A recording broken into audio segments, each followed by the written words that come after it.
Turn with me this morning to 1 Thessalonians chapter 5. As soon as we read this verse, you'll understand exactly what our sermon's about today. 1 Thessalonians 5. It is concerning the appearance of evil. And we'll try to see the appearance of good, the appearance of evil. And sometimes even the appearance of good is evil, depending on who's putting that on. And we'll see where Paul actually brings this out. Your ministers are appearing to be good, and really they're not.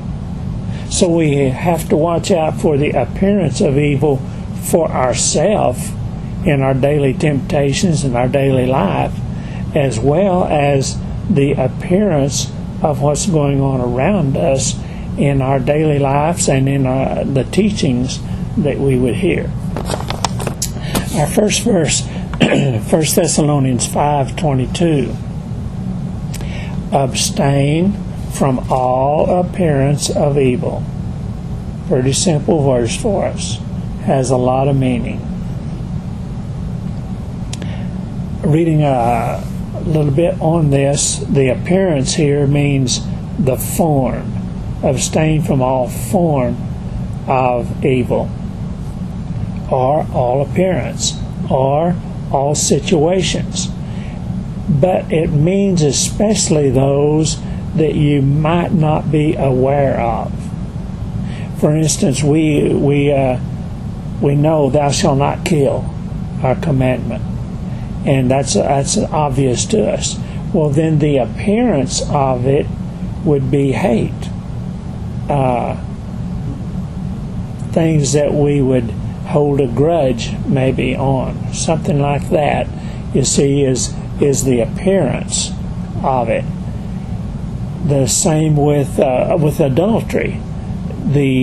Paul talks about lust in his writings. So the commandment says thou shalt not commit adultery. Okay, we know it. Then the appearance might be the lust part of adultery. So we have to be, and those things are personal to us. They're not probably something that's going to be obvious to everybody. But in our own mind, that appearance is there, or that form is there, or that temptation is there. So this is what he's trying to warn us of.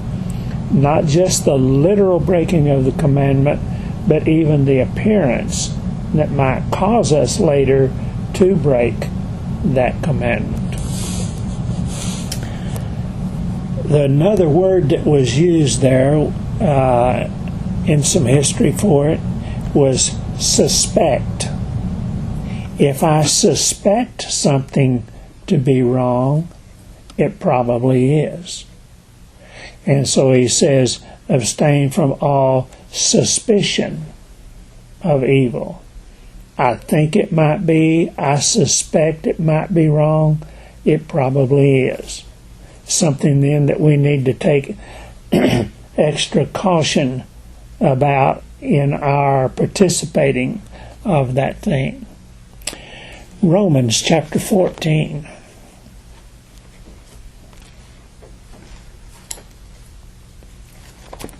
Romans 14.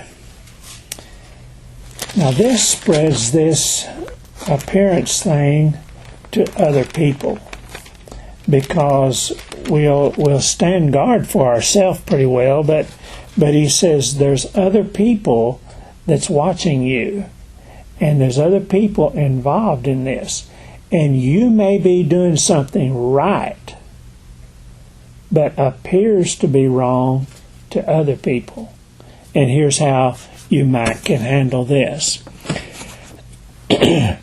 Romans 14, starting at verse 21.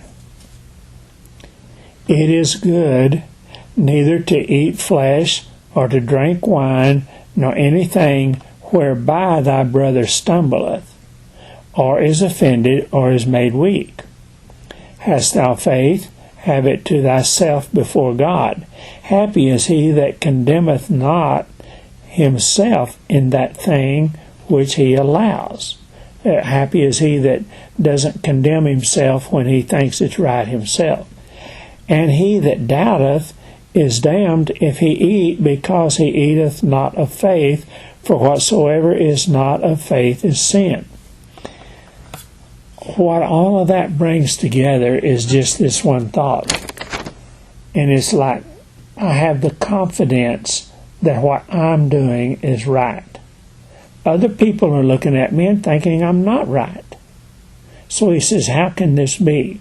He said, it's because you studied, because you have the faith, because you know the right from wrong, you know the clean from the unclean, you know all of these situations, so you have the confidence that what you're doing is right. However, if another brother comes along and he sees it as wrong, then be careful in your participating of it, so that you won't cause an offense to him.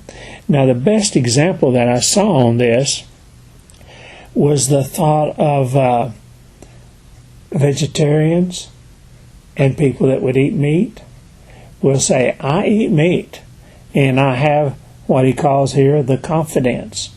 I have the faith. I know that it's all right for me to eat meat, as long as I eat the clean meats.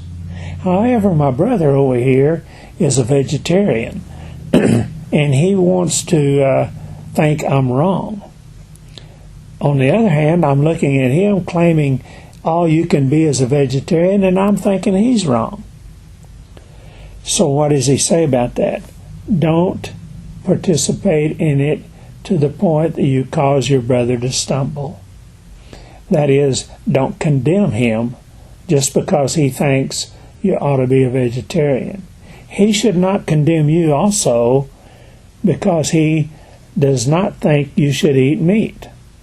So you've got this thing back and forth here, and what it comes down to is judging that thing that appears wrong in our own eyes. It may not be wrong.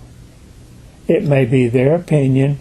It may be a train of thought that they have.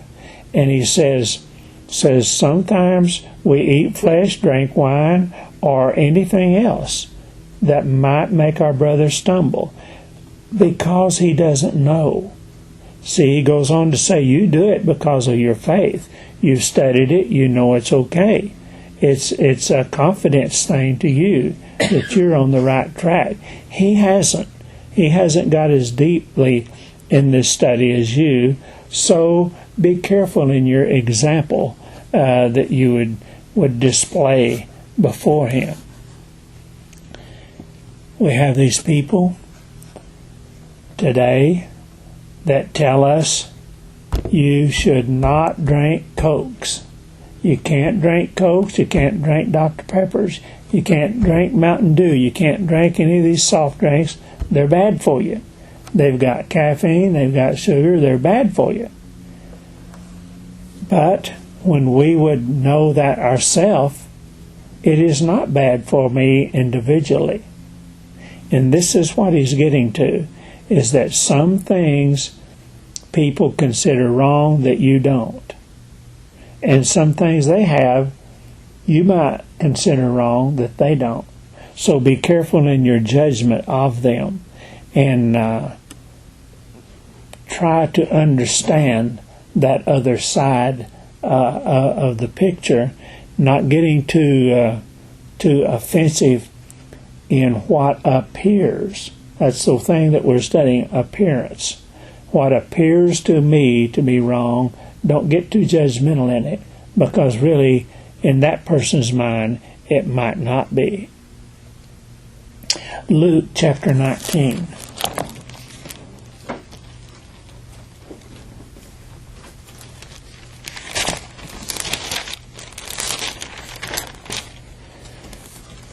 Luke 19, and here's a good example of that, because these people we're going to read about here thought Jesus was wrong. But Jesus knew he was right. But it appeared to them that he was wrong. Luke 19, starting with verse 5. Our familiar person, Zacchaeus. And when Jesus came to the place, he looked up and saw him, and said unto him, Zacchaeus, make haste and come down, for today I must abide at thy house. And he made haste and came down and received him joyfully. And when they, the crowd, saw it, they all murmured, saying that he was gone to be a guest with a man that is a sinner. It appears to these people Jesus is participating with the sinner then. And Zacchaeus stood and said unto the Lord, Behold, Lord, the half of my goods I give to the poor, and if I have taken anything from any man by false accusation, I restore him fourfold. And Jesus said unto him, This day is salvation come to this house, for as much as he also is a son of Abraham. For the Son of Man is come to seek and to save that which was lost. Okay, Jesus' reason for going to Zacchaeus' house was the last verse, to seek and to save those that were lost. But it appeared to the congregation, to the crowd that was out there, that he was going to participate in the life of a sinner. So it comes back to that appearance thing. Everything is not always as it appears.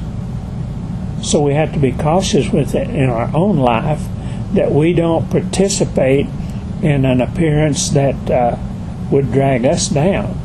But we also have to be cautious that what we do does not offend others in an appearance. So we know that Jesus was 100% right. He went to he says, seek and save that was lost. He went to bring salvation to Zacchaeus' home. But the crowd did not think that was right. It appeared unto them. So we have to look deeper into things many times to see past the appearance, making sure that we're on the right track. Matthew chapter 12.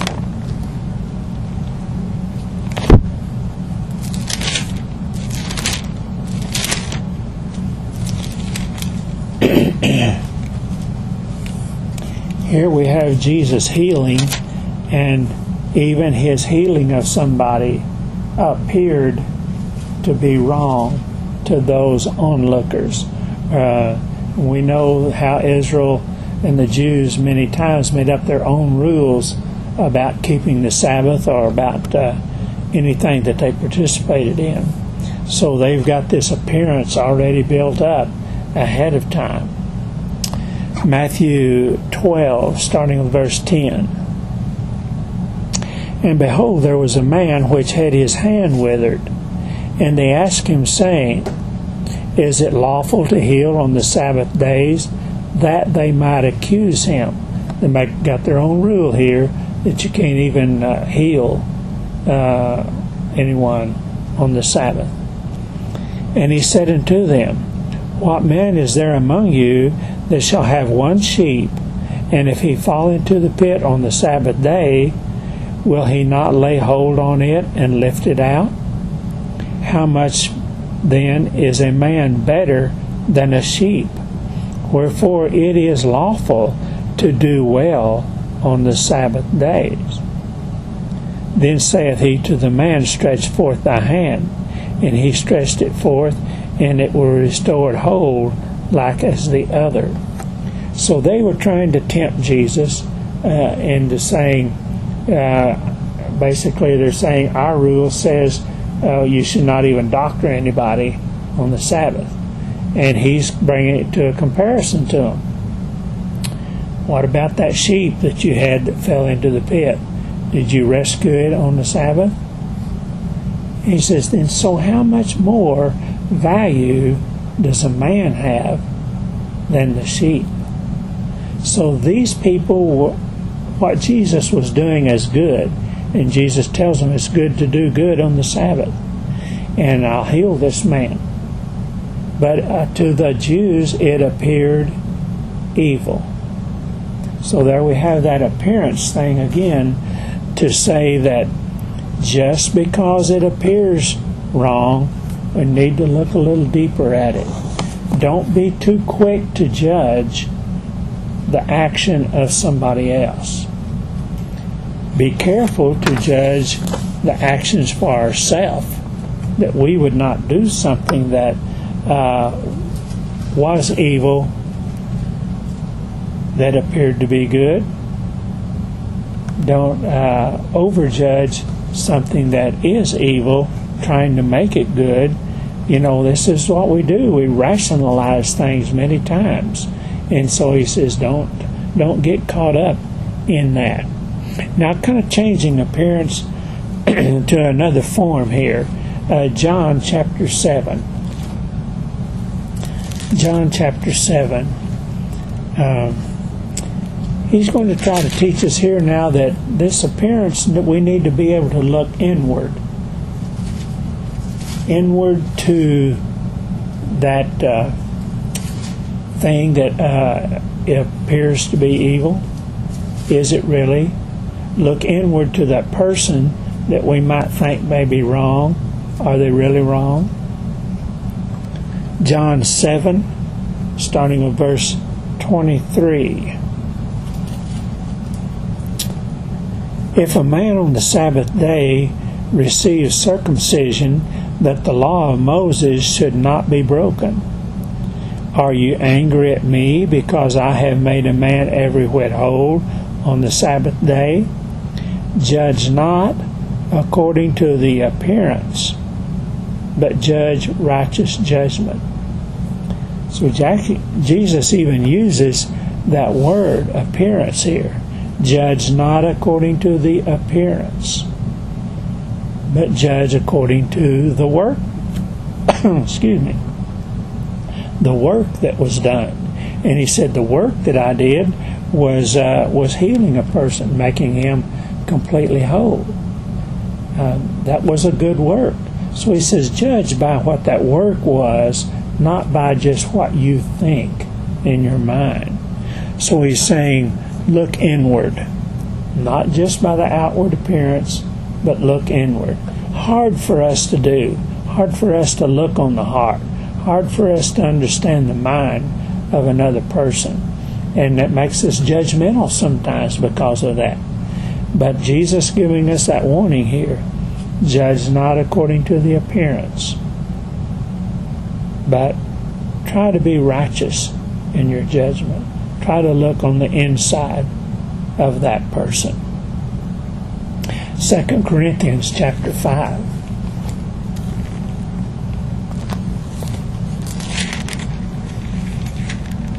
2 Corinthians 5. Paul tries to bring home to us basically that same point. And in studying this text a little deeper, I'm finding that these people he's talking about are ministers or teachers or leaders of some people. And he's trying to give the people that are listening to him a word of caution here. See if we can draw this out for you. 2 Corinthians 5, verse 12. For we commend not ourselves again unto you. Now that phrase means we are not bragging on ourselves just to build ourselves up. We commend not ourselves again unto you. We're not bragging just to be bragging on ourselves, but give you occasion to glory on our behalf, that ye may have somewhat to answer them which glory in appearance and not in heart. So what he's trying to tell the Corinthians here, you've got teachers, you've got leaders that are glorying in appearance, and their heart is not right. So he says, how are you going to handle these people that are glorying in appearance? Maybe it's their dress, Maybe they're putting on a lot of formality to their service. Maybe they're teaching things that's kind of borderline, and it doesn't seem too bad. So he says, what I want you to do is use us for the example. That's what the first part of that says. For we commend not ourselves again unto you. We're not bragging to you about this, but we tell you these good things about us so that you can give occasion to glory on our behalf. In other words, use our example to these people that are glorying, building up, edifying themselves in appearance. Use us in our meek state to combat them, showing that the glory is not in appearance, but the glory is in the action. He says, we have done the actions. We have made the example to you. Use the example on our behalf to put down, really, those that are appearing gloriously, and those that are appearing with false teachings, because that's what he says about them. They glory in appearance and not in heart. And that's hard for us to look at the heart. There again, we'll say that. It's hard for us to understand what the meaning behind some actions of people sometimes, because we only can see the outside. We don't have as much insight as we would like to see people's reasons for doing things. But he's telling them, these people that are leading you, their reasoning is not good, because they're glorying in appearance. And he started out, that's what we started out, say, beware of the appearance of evil. So he says they're evil in that their heart is not in the right place. Use us and use yourself as an example of your experiences to combat that with. Then our last text here, 2 Corinthians 10. 2 Corinthians 10. Pretty much going along the same way, but Paul trying to bring it out just by pointing it a little differently. 2 Corinthians 10, verse 7. Do you look on things after the outward appearance? If any man trust to himself that he is Christ, let him of himself think this again. That is, as he is Christ, even so are we Christ. What he says is you've got two Christians here doubting each other. You got two Christians here looking on the appearance and not really considering the root and the intention of what the other person is doing. He says if the other person is doing this and he thinks he's a Christian, two things need to take place. First, don't judge him just on that appearance. Second, he needs to think about this again himself. He says, let him himself think this again. Whatever you're doing may appear good, but it may not be. So he says, whatever you're doing, think twice. Think twice about what you're doing. Think about it again. See if you really are doing what's right. And he says both people here in this instance think they're Christians. They both think they're Christians. But he says, don't look on the things after the outward appearance of the other person that thinks he's a Christian and you think you're a Christian. And the caution he gives is, let himself think this again. In other words, be cautious of what we're doing, because we started out saying the appearance of evil. Now we've tried to put it into somebody has the appearance that it's good, and it may not be. So appearance goes both ways. Appearance of evil, the appearance of good. And the appearance of good, he says, may may be not right. He thinks he's a Christian, but he needs to think about it again. So everything that we do, every action we take, every place we go, we need to be able to take the Lord with us. You know, that's the thing we've said for years. You can't take Jesus with you. You can't read the book that you're reading in Jesus' presence, then don't read it. If you can't take him to that place with you, don't go. And this is what he's saying here. Think about it again. Think twice about it. Even though it may appear to be all right, it may not really be.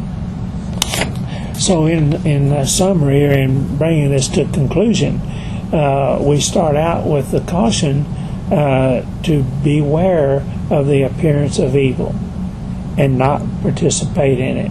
And we compared that to like adultery and lust. The adultery is the commandment. We know it's wrong. The lust, the devil brings to our mind, puts it in there, and we have to push it on out, that appearance. But here, he says, both of you people are Christians. You're both doing certain things. You're both critical of each other. Look again at it and make sure even the appearance that you're putting on as good is not judgmental or is not causing your brother to stumble also. Shall we stand for a closing prayer?